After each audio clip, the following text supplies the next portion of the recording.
Hello, hello, hello, everyone. Hi, I'm Baron Davis, former NBA player, played 13 years in the league.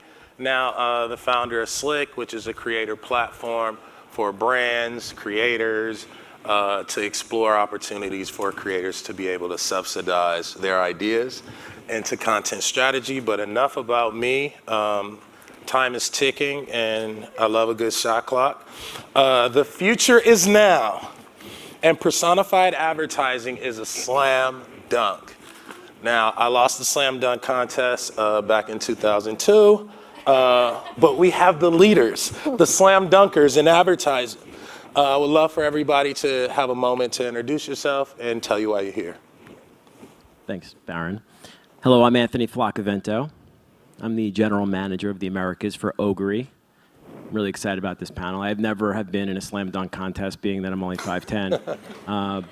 But I definitely believe that personified advertising is a slam dunk for marketers and, more importantly, for consumers because it respects them. Ready this? Can you hear me? Oh, hi, I'm Saraniti. I'm the Director of Research and Insights at Fandom.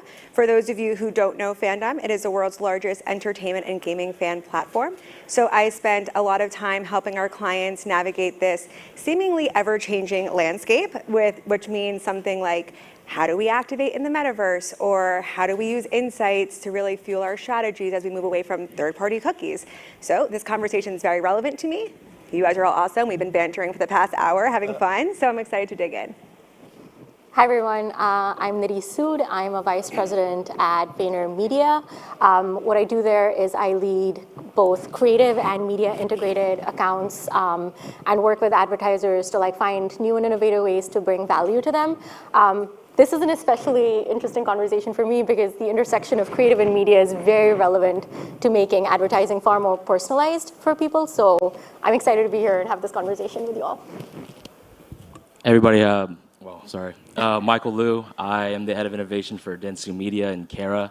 I pretty much work with all of our clients and teams to understand the changing dynamics of the relationship between brands and consumers with each other, within media and technology and culture, and how everything shifts and sort of impacts one another. So this topic is super interesting to me, just not only from a personal level, but even just how we're working with our clients on how do they think about new forms of media, how do they think about the new changing dynamics of privacy and personification and things like that. So if our clients aren't continually testing and only just doing what they know, they're not going to really excel in this space. So we just want to make sure that this conversation is helpful for everybody here. That's awesome. As you see, our slam dunk in advertising contestants, ladies and gentlemen, round of applause. Thank you, guys. Before we flash forward to the future of consumer privacy and third-party cookies, how are you solving the ultimate demise of third-party cookies? How do we ensure that ads stay relevant, and how do we get the same results we see today? Yeah, so I could take that one. I think, at Ogury, it's interesting. It's something that we've been thinking about for a very long time, and since the company was started in 2014. Consent and privacy and responsible use of data has always been part of the DNA of Ogury. And we've recognized patterns in behavior and understood where the market was moving towards based on regulation and just based off the fact that the personalization promise that was made to a lot of marketers hasn't really been as fulfilled as people would have liked, right? We know that a lot of marketers have been struggling with effective personalized advertising. As a result of some of those challenges, we believe that in a cookieless and ID-less market, the best way to approach that would be by using personas and really focusing on common interest and focusing at the placement level because we believe that's the best way to get attention for brands that they deserve and make an impact with potential customers. So it's something that we've been thinking about for a really long time. We're taking action on it, where in this industry right now, there seems to be a lot of folks who are acknowledging there's going to be a challenge, but have been somewhat slow to respond and are somewhat kicking the can down the road to properly address it. That's awesome. Yeah, and I was just say from our perspective at Dentsu, I mean, we take privacy very, very seriously. That started off with sort of understanding and seeing this, again, the power dynamic shift back to the consumer and looking for consent and having to do, do everything above the board. And so we don't necessarily look at this as, the demise of the cookie per se, but more so the rise of addressability. And I think for us, acquiring a company called Merkle back in 2016 to really address this and build solutions for that, we even brought on a chief addressability officer to sort of tackle all those things and build products for us for that. So, we've done things, we've built products in-house that allow us to make sure that we're getting the right consent, we're getting the right data pass back in the clean rooms to make sure that we are doing everything, again, above board. And then even when we think about the partners that we work with and the methods that they have, ensuring that not only the data that we're getting and capturing, but that they're getting the right data, getting the right consent, our clients get the right consent. So we want to make sure that everything is, done properly to not put ourselves in sort of a pickle. I think, we'll talk about this a little bit later too, is addressability and targeting and privacy. When we move into Web3, a lot of us are seeing this wallet, our crypto wallet, as essentially our identity, right? The blockchain captures every transaction you have there. It captures all the, things that you buy, that you hold in your wallet. But essentially, that wallet is just a hashed ID. And so that identity is just an anonymous person or a pseudonymous person. So how do we think about addressability when it comes to Web3 world now, when the whole history of your transactions, what you interact with, what you buy, what you have is already out there, but to do it in a compliant way. So, not an easy task to do, but our team, our addressability officer really has something cut out for them, and we're happy to help them do that. Man, it seems like personified justice. If you want to tackle that, Yeah, Ali, so- that'd be great. Great, yeah. So I think my, perspective's a little bit different because I'm an insights person. And so for me, I think my point of view on this is that we've really dehumanized the ads market. I think over the past, 5-10 years, it's all about this addiction to how we can get more data on people so we can be more actionable and we can reach people in smarter and newer ways. And what's happened is we've learned so much about people, but at the same time, consumers are really angry, and we've gotten to a point where you can't even say like the name of a brand anymore without getting bombarded with advertising for that brand for the next 3 months. And so I think what's going to happen is the pendulum's going to start to switch back, and we're going to be really focused on insights and learning about people and learning about their behaviors from other types of methods and applying that. So I think, a great example for what we're doing at Fandom is we have this thought, right? And it's called Fan DNA, and it's essentially the productization of our proprietary insights. But what we're really hoping to do is understand who these consumers are and who these fans are, and then be able to, again, personify them to be able to reach them better, right? So if you're thinking about, and the example that I always use, is there's more Star Wars fans, 13 to 54, in the US than all of people in Germany, like the whole country of Germany. So if you are like, well, we would never target one campaign to all of Germany, then why would you target, one campaign to reach all Star Wars fans if you were, say, Disney Plus, right? So the idea is really taking that Star Wars audience, now looking at the personas or the subgroups or the fan identity buckets underneath that. What is their attraction to the franchise, right? How do they celebrate that fandom? And then really being able to activate on that using strategy and insights and humans, right, to actually start to think and collaborate on this.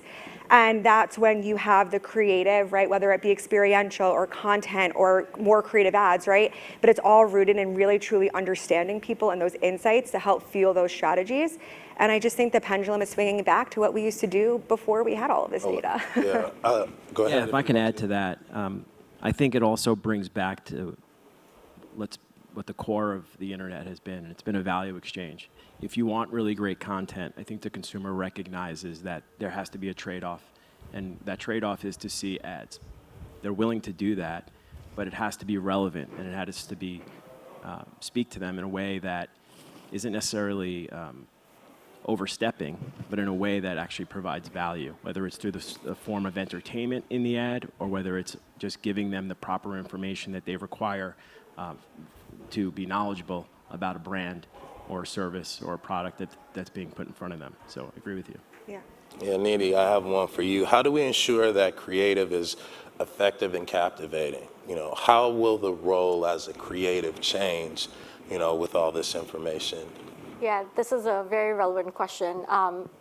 Back to your point, Ali, about like the pendulum swinging back towards consumers and what they find more engaging and what's more meaningful to them. I think the creative plays such an important role here.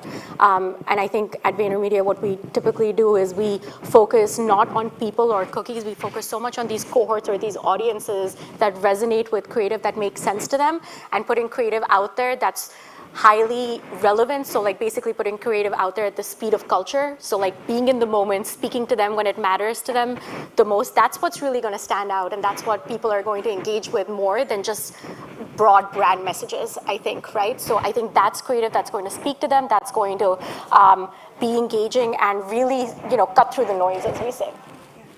If I can add to that, I think when you're talking about creative, it's one thing to have a beautiful, entertaining creative, but it's also really important that people are actually being exposed to it in a meaningful way, right?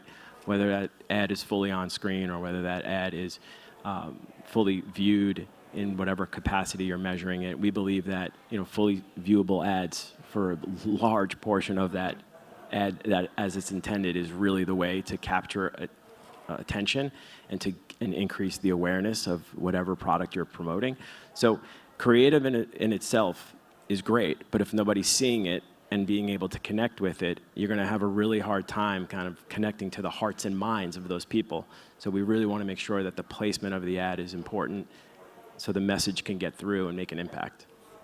Yeah, I think from our perspective, again, we've done a lot of interesting studies around creative and attention, because I know that we've been talking about attention for so many years now.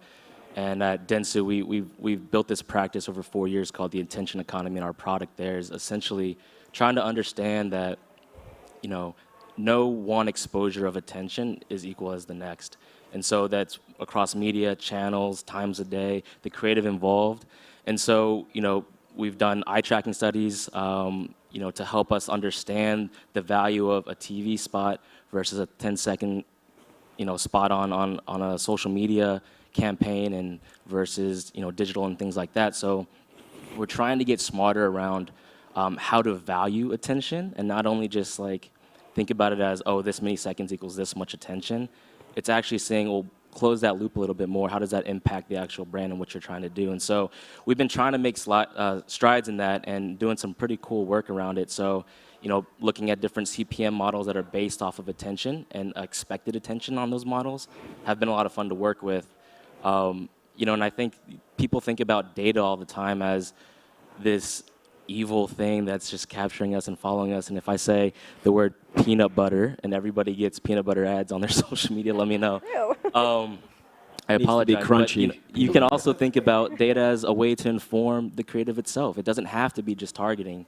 So, utilizing new platforms and new ways to capture information and insights and derive that and flip that to the other sectors, such as creative, is just as important. And we know that creative is, 60% of a decision making versus targeting and anything else. So super important to tie those things together and just to get everything together. Yeah, it's true. I mean, data in itself has value. Creative in itself has value. The media placement has value, but the power is really when you bring all of those together in a meaningful way, right? When they're highly coordinated and synchronized in a way where it just feels natural. The ad feels like it belongs. The customer's feeling like there's value, and the performance will be there as a result of that combination. And that's the end game, right? Is to have strong performing ad campaigns, whether it's an awareness campaign or something a little bit lower down the funnel. Everybody on this panel, at the very least, is here to work with their brands and the customers to ensure that their ad message is being well received. The most meaningful audiences in the most meaningful way. And I think that combination really is important, so we should always focus on that. Just the right context with the right creative to the right consumer is like a formula that I feel like we're just going to see a lot more of in much smarter ways. I love that. We're talking about cookies, we're talking about privacy, we're talking about creative, advertising, but the question I still want to kind of just touch on is ask creatives, what do we have to change in order to meet the demise of party cookies in order to meet the personification of how we recognize, individuals. So like, what should creatives or agencies or people like that be thinking about as far as, their future path and role changing? I think one of the things that's also important to think about is like in a world where, targetability is changing and the way we target changes. I think using creative as your targeting strategy is an important mechanism that we've been like playing around a little bit with, figuring out what ads are resonating with what cohorts or what personas. I think has been something that we've done a lot of testing with different brands, and has opened a lot of like insights for us from a brand perspective, right? Like, areas that they hadn't tapped into before are becoming new areas of opportunity for brands, and that's been super interesting when we're thinking less about using, just available data and more about being more flexible with how we're going after audiences. Yep. Using creative has been a huge area of learning for us at Vayner. I love that. And when it's just like adding all that up, we are all industry leaders, right? But when we talking about, trying to find those creatives, right? Trying to have that creative content resonate with that consumer, what is our role as far as diversity, equity, and inclusion? If you look around the room, we want to have this representation of, community and culture and not be targeted as data. Talk to me about, how advertisers can leverage new technology and platforms to create more an inclusive environment where everyone feels, that they're a part of it and welcome. I can start with that. Go ahead, Ali. So I might add a little controversy to this panel. But who Please, doesn't we love love good this. controversy Yes, in a yes. panel, right? But I think it's this idea too, and a lot of RFPs, right, to get down to the tactics, pass my desk, and we're in situations a lot where we'll have this amazing situation, the objective of the campaign, what they're looking for us from a solution. We'll get to the audience section, and it's like, we're looking for self-expressives who are creative, and they hike 3 times a day, and they eat granola bars 6 times a week, and then it's like, oh, and by the way, we're targeting multicultural 18 to 34, and you're like, where did that come from, right? So then you get the creative comes in and has absolutely nothing to do at all with diversity, inclusion, and equity, and you're kind of like, this is not enough, right? This is not enough, this is not gonna work, and it's not gonna work because it's not a seed that's been planted at the core of the strategy, at the core of the brand. And so what winds up happening is you have these creatives that you're slapping on something that you're meaning to be cultural in some sort of way, and it's just not working, right? So I know we're talking a lot about creative in this, but I think it really comes down to the creative and making sure the messaging, again, of that creative is more than just diversity or more than just a logo in that case, right? But it's really celebrating the history and the culture that we have in this country. And I think that paired with the right context on the right platform, like over time, you're doing something, right? So I think that we have to move away from just having a little bullet that says multicultural 18 to 34 on the target and really start to say, like, what does that mean and how do we do that over a period of the next X amount of years to really make a change? Go ahead, Michael. Yeah, sure, thanks. I was just going to double down. I think that's super important. And even just thinking about it from an experience standpoint, regardless if you're going out there and just doing branded content, making sure that there's people behind the camera, in the crew, in the strategy room that are actually representative. I think when we think about diversity, inclusion, that could be race, gender, fully abled bodies, people who can't hear, people as well, or people who can't see or lack of vision. So building that experience and being intentional about ensuring that the branded message can be accepted by other people who might be not represented or disenfranchised is super important. And I think utilizing new technologies we've talked about, again, we're going to get into the metaverse a little bit more, but we've built stuff in the metaverse for one of my clients, MasterCard, where they built a whole event to mirror Pride that they actually celebrate and have been a really big proponent of in the real world, right? And so they built the same Pride parade and a whole plaza in Decentraland in the metaverse project. And it allows the people to be more inclusive, have wearables, dress up how they want to be perceived. And I think that's the beauty of Web3 and this type of technology, is because we're not being judged upon how we look right now, because you can dress how you ever want to dress, but I can always see you to a certain degree. But if you want to be a purple shark, or if you want to have green hair, or whatever you want to be perceived as, you feel like, and you identify as, I think that's a safe space that we can create as brands to give people a way to celebrate, have joy, have fun, meet one another. So I think just utilizing new technologies is really interesting and very fun to think about how we, explore brand's purpose through inclusion efforts through the metaverse or NFTs or Web3 as a whole. So that's what excites me about this. You said purple shark, and I thought baby shark, and now I can't get that song out of my head. Sing it. And I thought Shark Tale, Yeah, so sing it for I'm us. way off. So I look at diversity, two different things, right? So I think with personified advertising, personas in general is really an inclusive approach on the way we are targeting, because it's based off of interests and it's based off of characteristics that are like-minded. And that in itself will be very inclusive by nature.